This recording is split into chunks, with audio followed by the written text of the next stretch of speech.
அப்புறம் சரி, எப்படி இருக்க? உங்க வீட்டுக்காரர் எப்படி இருக்காரு? மா சொல்லுங்க. இங்க கல்யாண பொண்ணு ரூம் எங்க இருக்கு? அப்படியே நேரா போனீங்கன்னா 2வது ரூம் தான் பொண்ணோட ரூம். ரொம்ப நன்றிம்மா. சரிம்மா. அப்புறம் பரி, என்ன சந்திரா, கல்யாண வீட்ல இப்படி கைய கட்டிட்டு நின்னா எப்படி? பொண்ணுக்கு நீதானே சித்தி. எல்லா பொறுப்பையும் நீதான் இழுத்து போட்டு பார்க்கணும். அக்கா பொண்ணு கல்யாணத்தை நீ நடத்தாம வேற யார் நடத்துவா? ஏண்டி இவ்ளோ நேரம் கல்யாண வேலைய பார்த்துட்டு தான் வந்தேன். கொஞ்ச நேரம் நிக்கிறேன், அது உனக்கு பொறுக்கலையா? சரி சரி, கோவிச்சுக்காத சந்திரா. அக்கா பொண்ணு கல்யாணத்துல உனக்கு எவ்வளவு வேலை இருக்குன்னு எனக்கு தெரியாதா? நான் விளையாடினேன். பொண்ணோட சித்தி இவங்க தான் போல.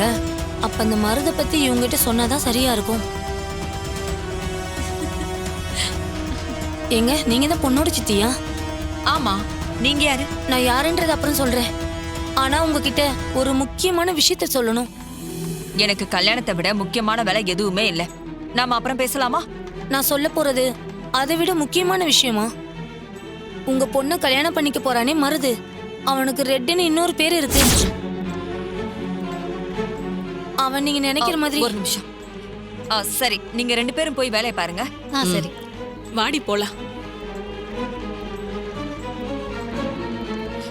என்ன எதை சொல்ல வந்தீங்க? என்ன விஷயம்? அவன் நீங்க நினைக்கிற மாதிரி அவ்வளோ நல்லவன்லாம் கிடையாதுமா. பொண்ணுங்களை தப்பு தப்பா வீடியோ போட்டோ எடுத்து மிரட்டி காசு சம்பாதிக்கிறது தான் அவனோட நோக்கமே. அம்மா, நீங்க பொண்ணோட சித்தி தானே? எப்படியாவது கல்யாணம் பண்ணிக்கிட்ட என்னை கூட்டிட்டு போங்க. அந்த மருதை பத்தி நான் எல்லா உண்மையும் சொல்றேன். ஆஹா, யார் இந்த பொம்பளை? இவளுக்கு எப்படி மருதுவ பத்தின விஷயம்லாம் தெரியும்? இவளை இப்படியே விட்டா நமக்கு ஆபத்தாச்சே. என்னம்மா யோசிக்கிறீங்க? இல்ல, இந்த விஷயத்த பத்தி இங்க பேச வேணாம். நீங்க ரூமுக்கு வாங்க, நம்ம எதுவா இருந்தாலும் அங்க பேசிக்கலாம். சரிம்மா. அவனே, மருமக சொன்ன நேரம் நெருங்கிருச்சுமா. அவனே, இவன் கதையை முடிச்சிட வேண்டியதானே? அப்போ இவனை போட்டுடலான்னு சொல்றீங்க?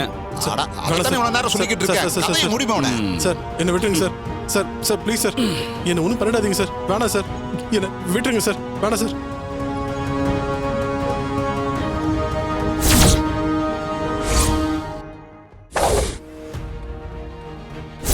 சார் சார் சார் உங்களை கெஞ்சி கேட்குறேன் சார். சார் என்ன விட்டுருங்க சார். வேணாம் சார்.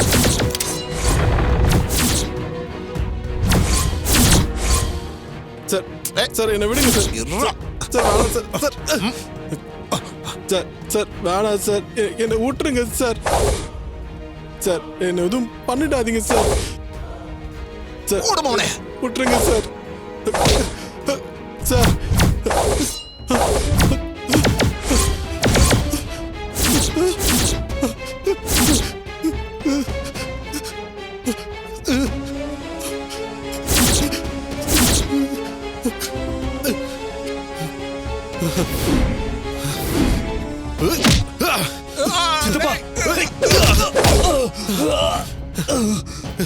சித்தப்பா ஓடுறான் பாருங்க. அம்மா, யாருமா நீங்க? எங்க வீட்டு மாப்பிள்ளை பத்தி ஏதேதோ சொல்லிட்டு இருக்கீங்க. இதெல்லாம் உண்மையா? என் பேர் மீனாட்சிமா. உங்க பொண்ணு கல்யாணத்துக்கு பார்த்து வச்சிருக்கீங்களே மாப்பிள்ள, அவன் சரியான பொம்பளை பொறுக்கிமா. அம்மா, நீங்க யாரு என்னன்னே தெரியாது. நீங்க சொல்றத நான் எப்படி நம்புறது? நீங்க கேக்குறது நியாயம்தாம்மா. அதுக்கு தான் இந்த விஷயம் தெரிஞ்சவங்க கிட்ட பேசணும்னு கார்த்தி தம்பி பார்க்கலான்னு வந்தேன். ஆனா அவர் அதுக்குள்ளேயும் போயிட்டாரு. நீங்க உங்க அக்கா பொண்ணுக்கு கட்டி கொடுக்க போறீங்களே, அவன் ஒரு மோசமான அயோக்கியன். பொண்ணுங்களை தப்பு தப்பா போட்டோ வீடியோ எடுத்து நெட்ல போட்டுருவேன்னு கேவலப்படுத்தி மிரட்டி பணம் பறிக்கிறதா அவனோட வேலையே. தயவு செஞ்சு இந்த கல்யாணத்தை நிப்பாட்டிடுங்கம்மா. கார்த்தி தம்பி இதை கண்டுபிடிக்கிறதுக்காக தான் இவ்வளவு நாள் கஷ்டப்பட்டுக்கிட்டு இருந்தாரு. ஓ, உனக்கு கார்த்தியையும் தெரியுமா? நீ சொல்றத பார்த்தா இந்த கல்யாணத்தை நிறுத்ததான் ஏதோ வேலை பாக்குறீங்கன்னு நல்லா தெரியுது. இதை நான் சும்மா விட மாட்டேன்.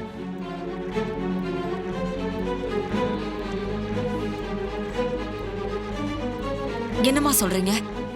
எங்க பொண்ணுக்கு நாங்க பார்த்த மாப்பிள்ள இவ்வளவு பெரிய கொடூரக்காரனா? நல்ல வேலைம்மா, கடவுள் மாதிரி வந்து என் அக்கா பொண்ணு வாழ்க்கைய காப்பாத்திட்டீங்க. ஒண்ணு பண்ணுங்கம்மா, நீங்க இங்கே பத்திரமா இருங்க. நான் போய் உடனே எங்க வீட்டு ஆளுங்களையும் போலீஸையும் கூட்டிட்டு வரேன். அது வரைக்கும் நீங்க வெளியில எங்கேயும் போயிடாதீங்க. சரிம்மா, பத்திரமா இருங்க. நான் இங்கேயே இருக்கேம்மா, எங்கேயும் போல. இங்கே இருங்க. சரிம்மா. இங்கே இருங்க, வந்துடுறேன். சரிம்மா.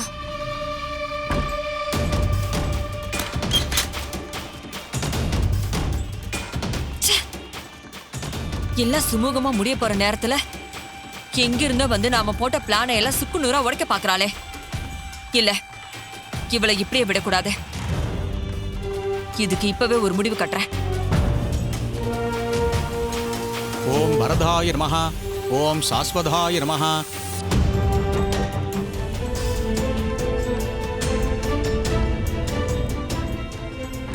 வருது. வாங்க அத்தை. மாப்பிள்ள மாதிரி இருக்கானா? பாக்குறதுக்கு கல்யாண மாப்பிள்ள மாதிரி தான் இருக்கீங்க. ஆனா மணமேடையில கல்யாண மாப்பிள்ளையா உட்கார போறீங்களான்னு தெரியலையே.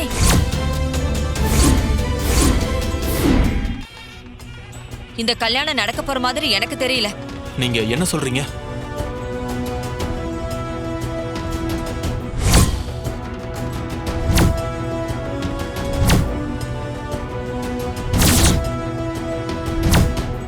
மீனாட்சி அம்மாவா?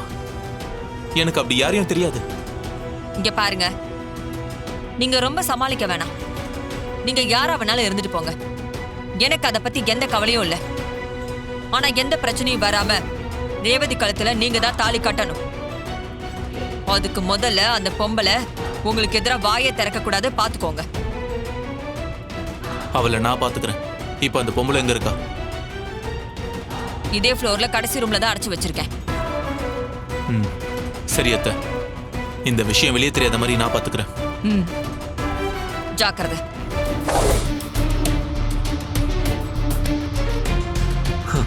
நான் யாருன்னு நீ கண்டிப்பா தெரிஞ்சுக்கணும் மீனாட்சி.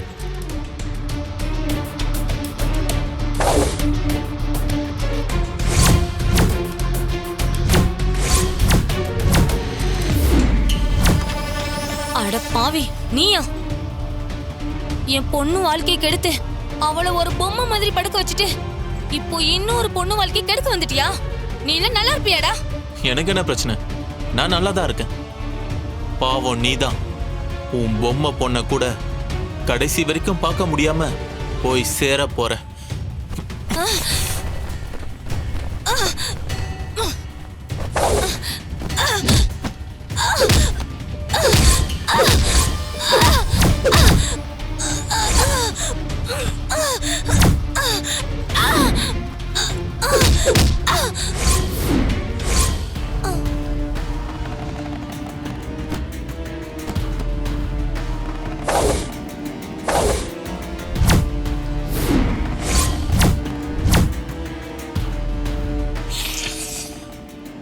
ஒரு வழியா பழைய கணக்கெல்லாம் மிச்சம் இல்லாம முடிச்சாச்சு.